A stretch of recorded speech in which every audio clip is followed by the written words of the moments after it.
Your menopause workout is different, or it should be. But how? Should it be less? Should it be more? Should it be lighter? Should it be more intense?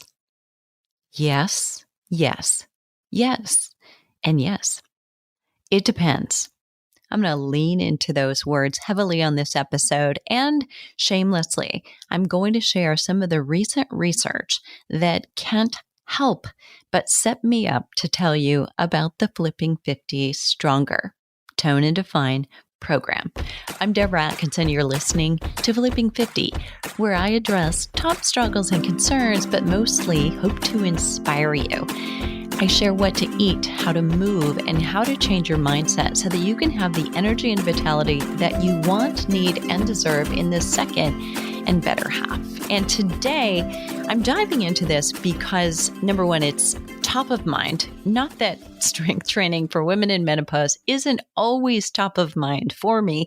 Here at Flipping 50, that's what we do all day, every day. We deep dive into the research that pertains to women in perimenopause, menopause, or postmenopause. And yes, those of you who are saying menopause isn't a thing, but it is. I qualify that as the last 2 years of perimenopause, first 2 years of postmenopause, because it has such unique distinctions. And that, namely, is that we lose rapidly muscle mass and bone density if we're not doing something about it.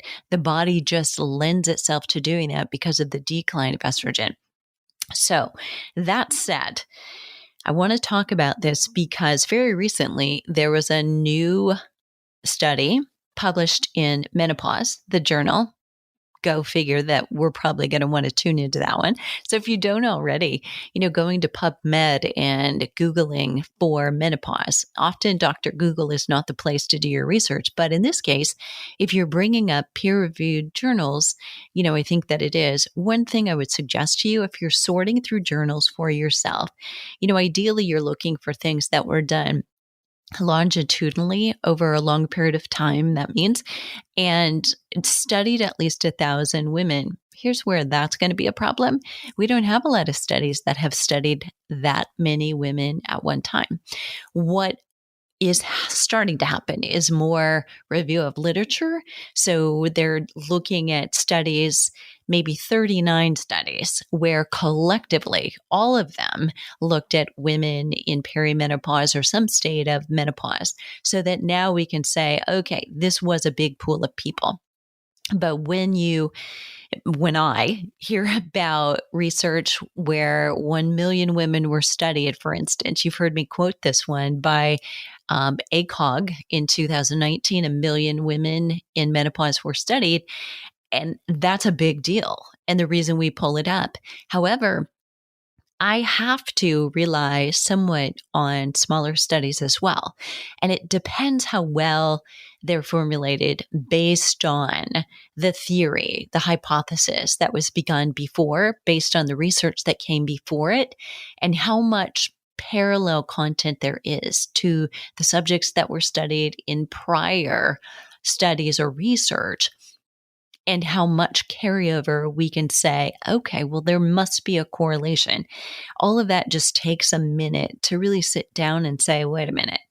But I think the obvious to all of us should be this, and this is such a wake-up call that unless you've known to ask, we've all been gambling. You've got to know to ask, is this program I'm following, this video I'm following, hey, trainer, love you. You may have picked exercises based on my knees right now or the fact I have hip bursitis, but is the frequency you're asking me to do these exercises and asking me to do other homework between based on women in menopause and based on my signs and symptoms, or is it just based on position statements and guidelines that include both men and females of all different age ranges? That's a question, or that's a stream of questions that you have to ask or grill your trainer with and about, because it really matters. So first, let's talk about what a good menopause workout is not. It's not just having, say, a convenient workout that you can do at home. and that is maybe led by a 50-something trainer or older, it's definitely not finding a menopause fitness labeled class or coach. Because listen, I've shared this before. If I could be the whistleblower, have you heard of the food babe? Like, she's blowing the whistle on marketing and labeling and the crap and the junk that we're all eating that's going into foods that is masquerading as quote unquote this is healthy, and big pharma, if you will, as far as food manufacturers and how they're actually helping to create food addiction by the MSG, just to give one very small example or a big example of one use. But there are many more things like that that make us get to the bottom of the bag instead of just having a few chips. But we've got to really look at, how I could blow the whistle on so many programs that, at one point, say a trainer had been marketing a certain program. And now that all marketers recognize the value of marketing to women in midlife, women specifically in menopause, 2 years ago, 3 years ago, when I was developing the Flipping 50 Menopause Fitness Specialist for trainers, there was nothing else out there like it. Now, there's not necessarily a great course or certification to rival it. However, a lot of coaches are calling themselves menopause specialist, menopause fitness coaches, midlife coaches. What does that mean? I'm telling you that having taught at a university for 15 years, it does not mean that they went to a university and they learned about hormones in their courses, not beyond how pregnancy changes hormones, not beyond how hormones change. We're talking, say, testosterone boosts or growth hormone boosts, lean muscle mass development, and generally still studies that are done on men, not on women. So all of those things we've got to remember. We've got to take anything that we're given about science with a grain of salt, and anything that is labeled menopause fitness with a grain of salt, knowing marketers are out there, and it's up to you to be the cop for yourself, the food babe, the exercise babe for you, numero uno.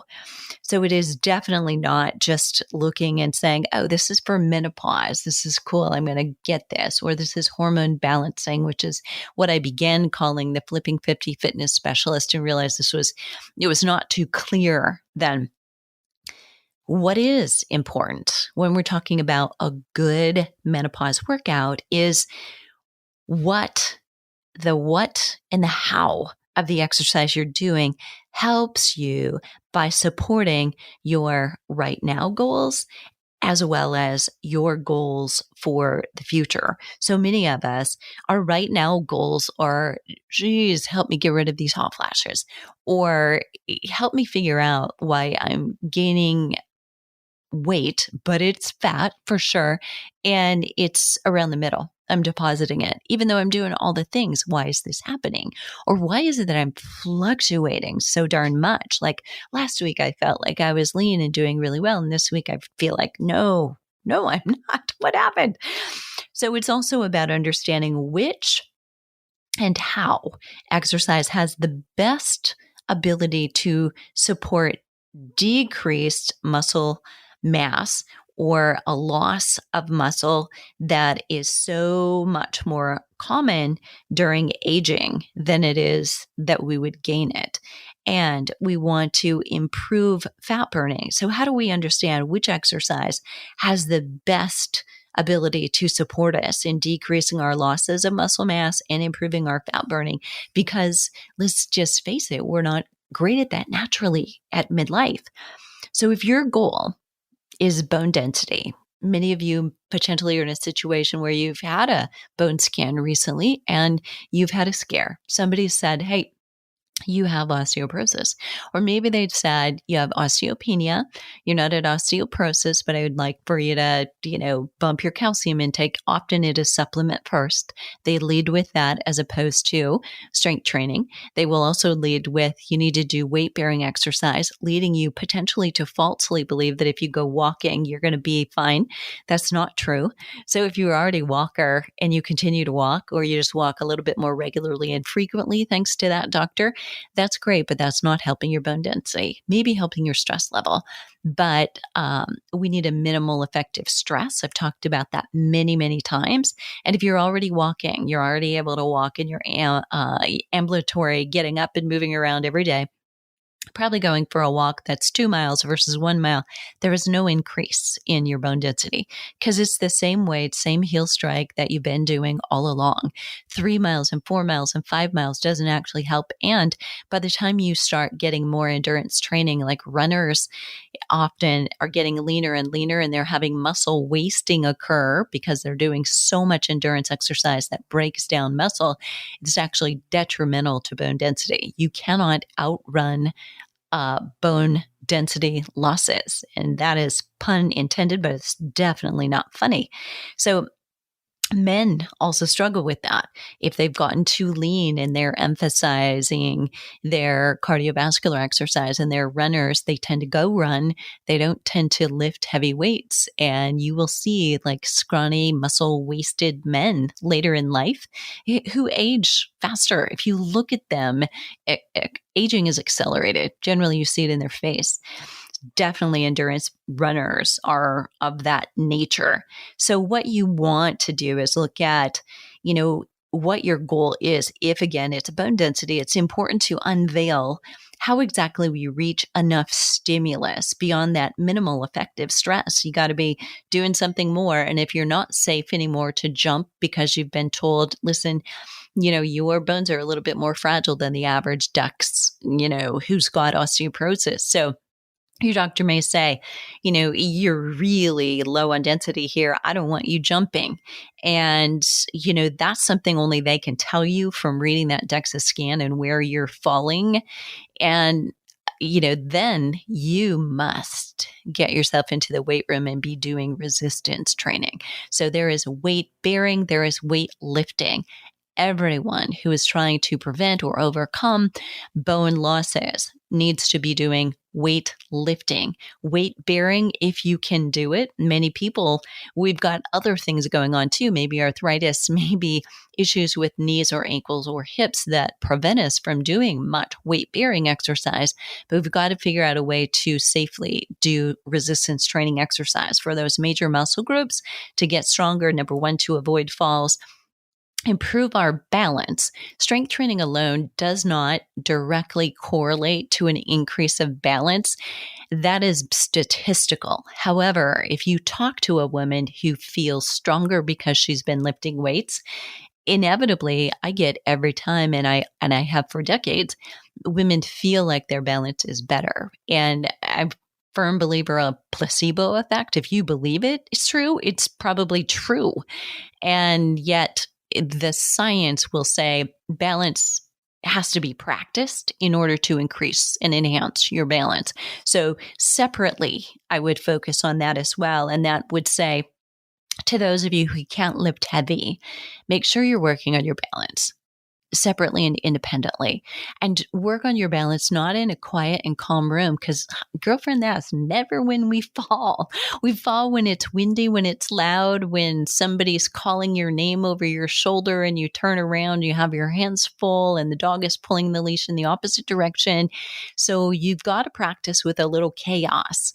You got to, try practicing, but in safety where you can close your eyes, because that will make it feel like the wind just picked up and you'll start swaying, even though you were balancing perfectly fine with your eyes open, because we've eliminated some of the data that you take in from it. If you move your head from right to left, I just did it. You probably heard it in the microphone.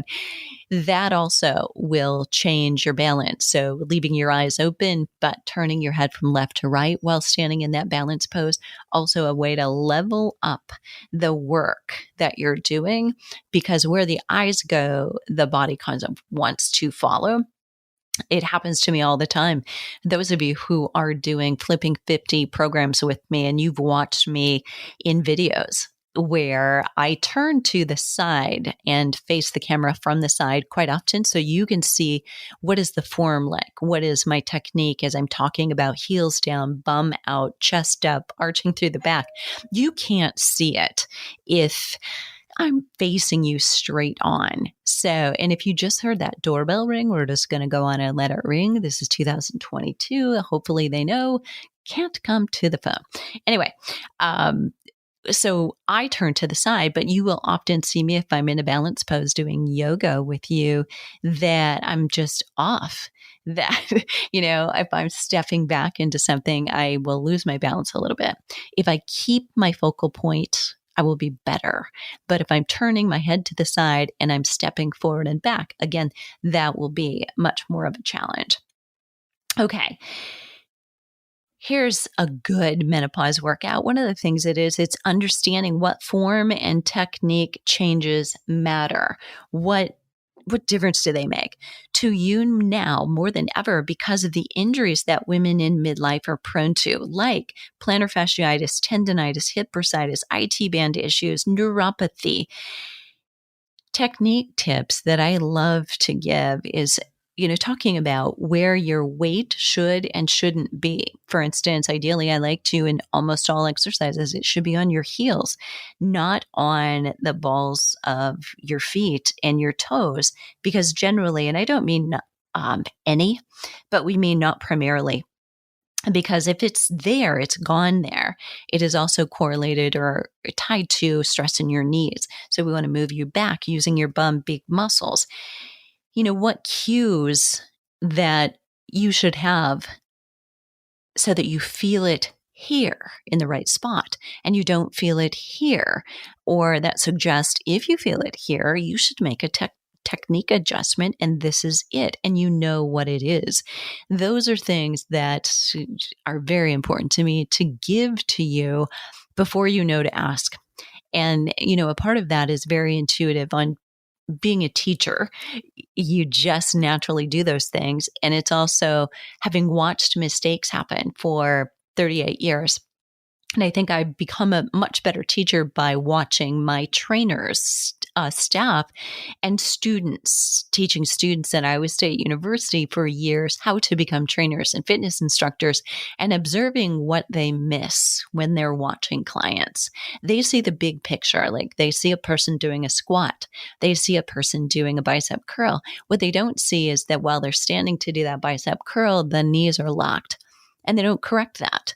And they misunderstand when shoulders come up to the ears while somebody's doing an exercise, what that causes as a ripple effect that actually negates the benefit of the exercise. And I've learned over time by potentially watching a lot of mistakes, and hopefully then am sparing anyone who's following me. What else is a good menopause workout? It's understanding why what works for young athletic males with high testosterone and growth hormone, eating adequate protein and calories, potentially will not work. And in fact, could backfire for a woman who's depleted in hormones compared to her younger self, and who has low energy availability and lower than necessary protein or even water consumption, meaning being dehydrated is really problematic for you. There should be an agreement that your body's response to exercise is just data. If it's not working, or it's working in reverse order, there's something more going on. So you want to ask the right questions. And that is, do you need exercise? Yes. Okay. Emphatically. Do you need strength training? Yes. More emphatically. Is less cardio exercise most related to helping decrease your cortisol level and more beneficial and optimal for your body composition after midlife? Absolutely yes. But are you strength training? My question for you. If not, start. Are you doing any HIIT? If not, my question is, are you suffering from any adrenal stress, or are you ready to do HIIT? Are you prone to injury or illness? chances are, if you say yes, you need to address your adrenals or hormonal health. Do you have gut issues ranging from diarrhea, constipation, gas, or bloating? And if so, exercise in your sweet spot can help, but can't do all of the heavy lifting for you. Try eliminating food sensitivities. They're number one, why? They're inflammatory. They prohibit nutrient absorption. So, doing that elimination can help you improve your gut health. That alone can improve the results you're getting. Are you sleeping? And if not, are you prioritizing it, or are you short shading yourself? Have you tried the things that will naturally improve sleep sequentially and consistently? And that, boy, those two are a devil. But oftentimes I hear, well, when I do it consistently, yeah, it works, right? But that's the key right there. And there are a lot of things that will deem your menopause workout a good one or not. Within 4 weeks, you should be able to see and feel the difference in your muscles, your energy, and even your sleep if you need improvement there. Your mood, anxiety, or depression will improve. Your blood sugar levels will improve. And so I'm going to lead you right here. Tone and Define is an appropriate menopause workout. If you're not doing one now, or the one you're doing is not working, I encourage you to go and check it out. We are open every 4 weeks. If you're listening to this sometime in the future and we happen not to be open, there is a notifications list. It doesn't obligate you in any way, but it does guarantee that you'll know when we first open, because I reward early birds. Because listen, you and I are going to find ways to figure out why we're too busy to do this right now, and it's not a good, convenient time. But it's never really a convenient time to do all the things that are important to us. Never convenient time to get pregnant. Never convenient time to buy a house. Never convenient time to sell a house. Never convenient time to break up or start a new relationship. But those things happen. We are going to reward you beyond the rewards of gaining strength with this particular April 2022 challenge in 8 weeks. And we're going to give away based on participation, not on inches or pounds or percent body fat changed. I sincerely hate those before and after pictures. I know I encourage you to take them for yourself, but you've not ever seen me post those. If anything, it may be somebody's face, because I loved seeing more radiance and more smiling, but I'm not comparing her body then to her body now. It's just not what we do. And I know it's a way to play because lots of people do it, but I'm just not going there. But I firmly believe we don't win that way. We get lost that way. You will change more on the inside than on the outside during your first 12 weeks of strength training, I guarantee you. And if that resonates with you, or you know a friend who it would resonate for, the first week we open for the program enrollment, we reward early birds with the very best rate. So join us right now if we're open. Join the wait list if we're not. And I'd love to see you inside soon. Below the show notes today, I'm going to put the notes for Stronger, the link to gain it, and some other episodes that if this felt beneficial, it spoke to you, you'll learn some more ways that I think, there are 20 reasons why strength training should be mandatory for women over 29, and learn how your body starts changing minutes, if not seconds, after you start just one workout. You're one workout away. Those details will be in the show notes at flipping50.com/menopause workout. What are you waiting for? Start Flipping 50 today.